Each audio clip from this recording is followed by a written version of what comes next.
Good, happy Wednesday, everyone. I'm Riley King, and welcome to this news report right here on the Riley King Network. Let's get started. First up, California police investigate man linked to New Hampshire killings. Let's take a listen to this video from WMUR News 9. So you can't save money? That's easy as pie. Buy your bag of lunch instead of going out.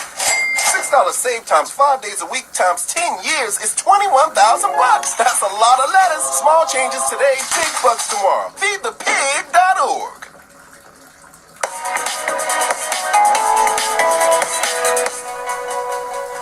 Across the country, the search is continuing for more victims of Bob Evans. The suspected serial killer died in prison back in 2010.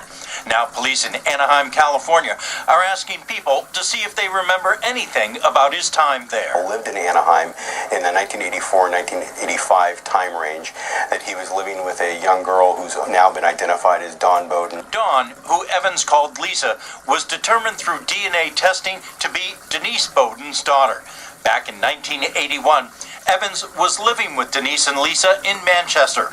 All three disappeared from Manchester that year, and officials believe that Denise was murdered as Evans made his way cross-country.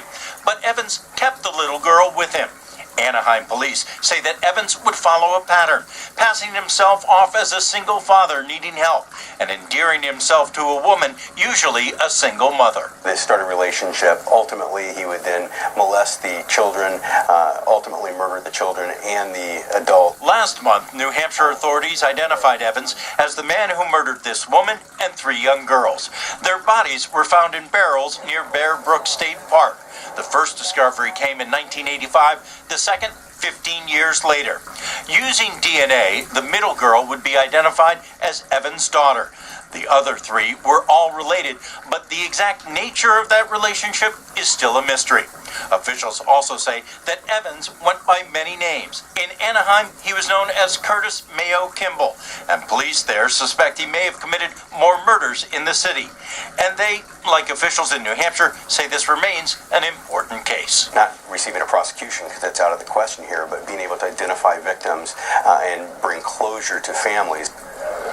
New Hampshire officials say while they have received some tips about the bodies discovered in Allenstown, so far they are still unable to identify them. Reporting live in the newsroom, Ray Brewer, WMUR News 9. Okay, and that is for my news report right here on the Riley King Network. And I'm Riley King reporting for the Riley King Network. Have a great rest of your Wednesday, everyone. Goodbye.